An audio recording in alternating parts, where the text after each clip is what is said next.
We got a treble staff, we got a bass staff, we've got a grand staff, which is piano and bass, top, left hand, right hand. Grand staff with note name, and then a tablet. Oh, they do have tablature. Oh, okay, perfect. So if you're a guitarist, this is perfect for you to write out some of your tablature if you use that. So let's go to just a regular piano staff, and I'm gonna see if I can remember my my training on here. It'll go to the next page, and it says, "Hey, choose the signature." Let's just minimize that. Choose your signature. What do we want? 4/4/3/4. So that's basically beats per minute. So, or not beats per minute. I'm sorry. That's basically the time signature. The top, you have the top 4 and the bottom 4. That means 4 beats per measure, and 4 measures. So we a quarter note being the main note, 4 being quarter. You have 3/4, which is 3 quarter notes per measure, and then you have 2/4, 2 quarter notes per measure. You have 6/8, which is the 8th note, not the quarter note, but the 8th note, and 6. So you can do a 6/8. So a song like let's see, 12 Bar Blues. No, not 12 Bar Blues. Let's see. I can't think of a song that's in 6/8 right now. I'm drawing a blank. So you basically have different types of key signatures, and you could probably change that as you go. We want to set a key to this. So do we want it in the key of C? Do we want it in the key of B flat? Do we want it in the key of A? And of course, that's going to be the corresponding sharps and flats, because with each key you have the combination of, on a keyboard you have white keys and black keys. And of course, that's sharps and flats or nothing. Key of C has no sharps and flats to it. So if we want to keep it simple, we'll just do it in the key of C. So that's what we're going to do. We're going to keep it in the key of C. We're going to go 4/4. And we're going to hit next. And then we got to title the score. So we'll call it Geek 1 just for that. And we'll leave the lyricist, composer, and copyright blank for now. So now we have our sheet. It's a blank sheet, a blank tab of cool stuff that we can do here. We can enter our stuff a little bit later here. So there is the lyricist and there is the composer right here. We're going to start with something simple. Let's just do a simple key. C. Here's the, let's see, C. And what that does is it brings up these very interesting. Okay, so if these add a whole bunch of notation. I won't get too much into it. Like, for instance, this one right here is tremolo. So it'll basically play a scale, go like that for a tremolo. You have different types of notation that you can add to it. And we can explore all of these as we go. We can add a sharp, we can add a flat, a double flat. We can add a double sharp. We can make it neutral if we want to. Up here is, we can put a dot, basically a dotted note. Like, for example, this is a whole note, so this will go 4 beats. And when we put a dot on it, it'll go 6. So it's 4 plus an extra 2. And then, of course, we can change the note if we want to up here. So we have whole note, half note, quarter note, eighth note, and stuff like that. And just keep in mind, I'm learning just like you. I have not downloaded the software right now until right now. So we've put down a C note, and there we are. We've got a C note. So let's hit the play button, and we got a C. That's it. Here, let me do this really quick. I'm going to just kind of do this. I'm going to flip this around. I'm going to make it so you can hear this thing a little bit better. So this is the screen catcher. We'll do that. And so it doesn't blow the heck out of your ears, we'll just bring it down to there. And then we'll come back here. And I got to remember to turn that off because otherwise that'll act weird. And then I'll flat back over here. And then I'll do this. And now you should be able to hear that note if I play it. So let's go ahead and play it.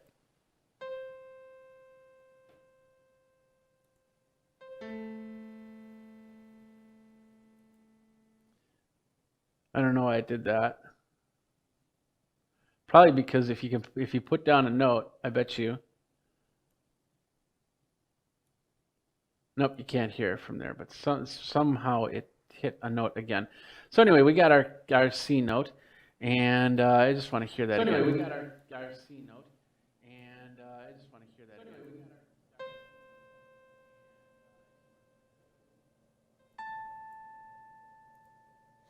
I'm not sure why it's doing that. Is there another? Okay. So sometimes with notation music, it gets a little confused, but that's okay. So we've got that. Let's add to that. Let's go see. Good boys. So here's a C. We'll do. Oops, put that in the wrong spot. There we go. So there's our C, and we're just going to do a. Let's do a fifth above that. So there's it's basically a C chord, and we're going to do a C chord right here. This is a simple C chord. If you don't know music notation, you might want to. There's a lot of online tutorials on how to do that. So now we've got a chord.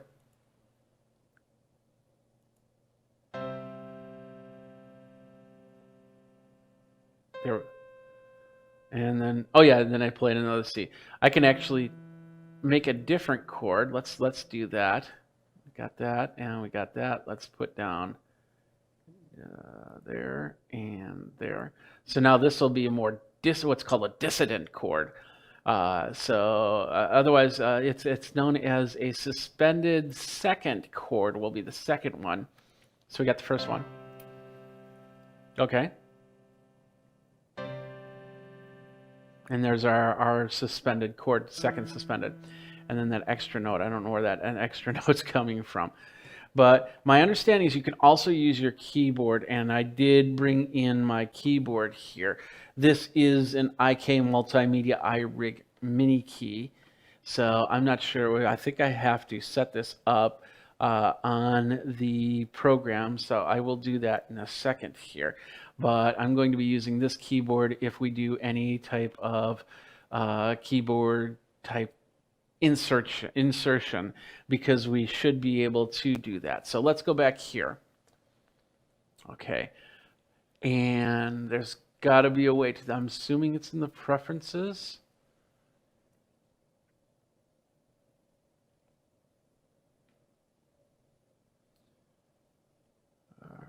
We can set our instrument. Maybe that's it. Let's set the instrument, parts and staves. Okay, no. This is, if we wanted to add another clef, we could do that here. So let's see. Let's see if we can add one really quick. New part. And we'll add tablature to that. And look at that. That adds tablature right there. So now if you've got a guitar and you want to put in guitar stuff, tablature, you can do so. Now tablature works a little bit different than notation because it doesn't put notes on a staff. It configures the lines as strings on a guitar, and then you figure out a C chord from there. Like for instance, let's see how we would do that really quick. So if this is the C chord, we would want to put down notation for that. Maybe we use the same notes. Okay, there we go. So for a C chord, we would have an open E. We would have this open and this open. Now for here, we would have a 1, and I'm not sure how to set that up as a 1 just yet. Let's see. I'm seeing if there's anything on here that will allow you to do that, and it does not look like that. So I got to figure out how that works. There's our C. Let's see. And the reason why I did not look at this is so, you know, I see what you see. If it's easy for me to figure out, then if you have some idea of how to put down notation, you should be able to do so as well. And I'm not seeing how to do that. Maybe it's over here.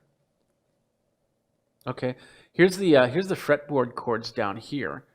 So I could probably do what, a C. Let's find the C chord. There we are. And we can put that in here. Maybe we can just drop it. Oh, we can. We could drop it, but we drop it right on top like that. So it's kind of like a rubber stamp of some sort. So let's see if we can get rid of that. Yeah, let's cut that. Delete. There we go. So now with our tablature, let's figure out how we can do that.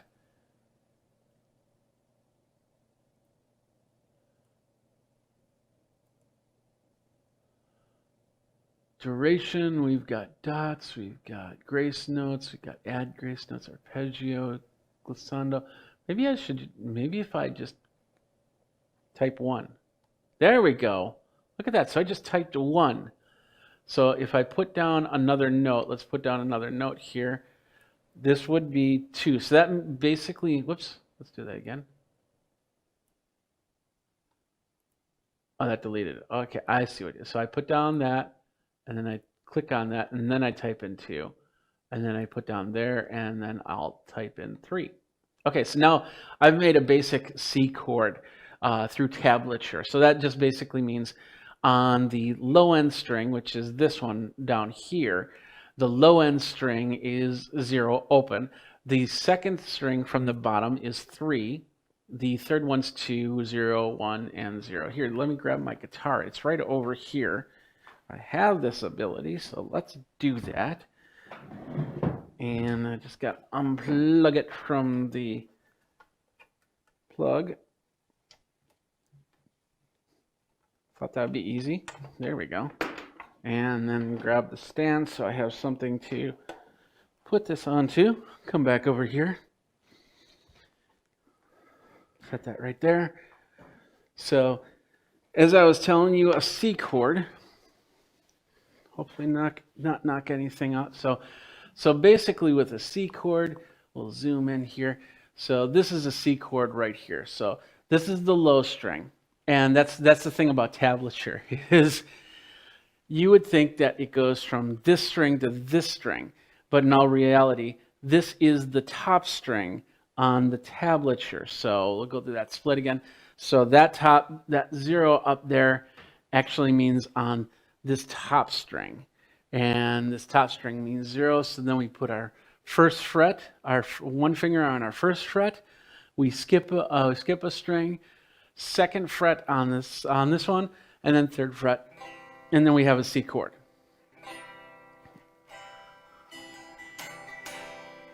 And that's what we should hear. Now I don't know if we'll be able to hear that on the on here because I haven't really set up the MIDI as well as you probably should when you start this thing. So let's get back over here and let's hit the play button. Let's hear what we got. Okay, so we have a piano and we have I think the guitar. I don't know if there's a way to mute the sound. The only way to mute the sound that I can think of is just to simply delete the notes. So let's do that so you can hear it. And if by me doing this, I should have just gotten rid of the piano part and we should just hear the guitar. So let's hear it again. Okay, but it plays it like a piano sound. And there's got to be a way to actually just make the change there. So, oops. It's not a drag and drop type situation. It's basically click and then go from there. So now we have our 2 chords. Let's get rid of this. Let's actually change this.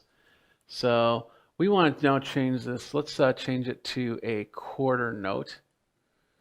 And then down here, this will also change to a quarter note. So now we're going to go for 4 beats in the measure. So we'll do a walk on our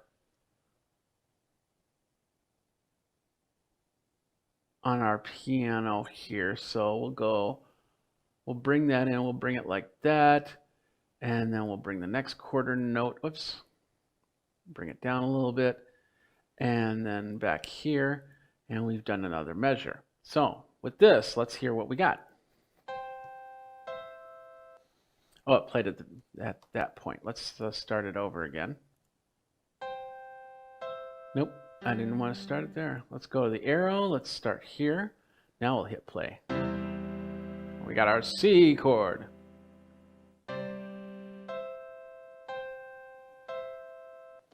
I think you heard that. Let's do that again just to make absolutely sure. So I'll put in my headphones so I know that you can hear what I'm hearing. Really quick. Here we go.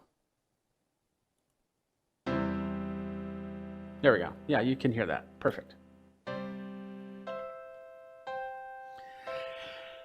It's not Mozart, it's not Beethoven, it's just a basic chord structure type thing. So don't judge me for what I'm doing, and I'm trying not to do anything copyright related. Once again, we're just trying to figure out how this all works. The way I'm setting it up is the way you see it for the first time. Yeah, go from there. Now there's other things up on top. We have the select, we have the pan, we have the zoom. So with zoom, okay, we can zoom in. And do we get to zoom out?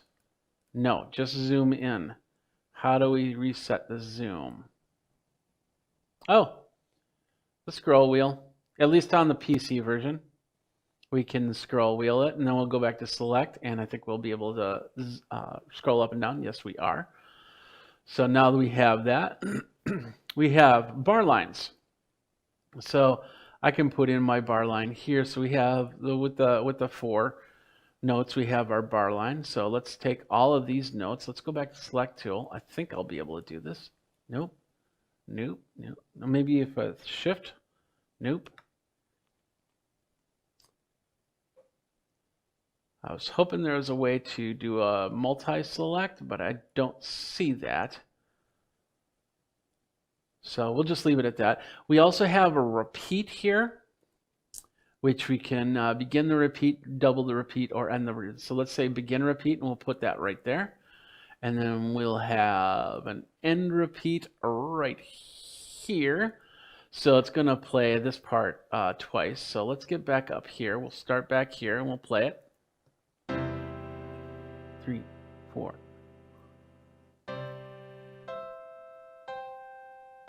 And it should play that again.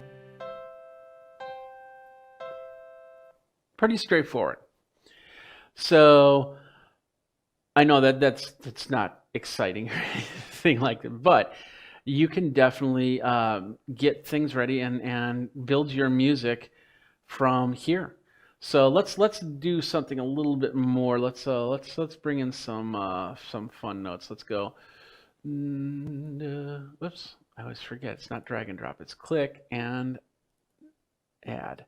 So as you can see, it's adding the notes and then doing the proper barring of said notes. So if I want to go to a 16th note, I can do that and that. And then go back to here and, oh, I see. Okay. Yep. So now we'll go back here. We'll start the beginning and we'll hit the play.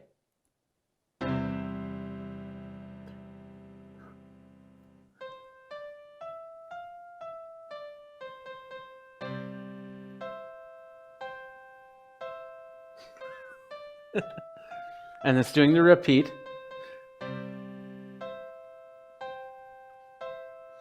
That's pretty straightforward. And creating the music. Now there was a little box right here called, it looks like LP or something like that. If I press that down, I'm not sure what that does. So let's zoom in. There's our zoom tool. L. Maybe that's left hand or something. I don't know. Let's get back here. We have pan. There's our pan. So we're going to pan. We'll go back to select and we'll hit that blue. Let's hear how that sounds. We'll start here.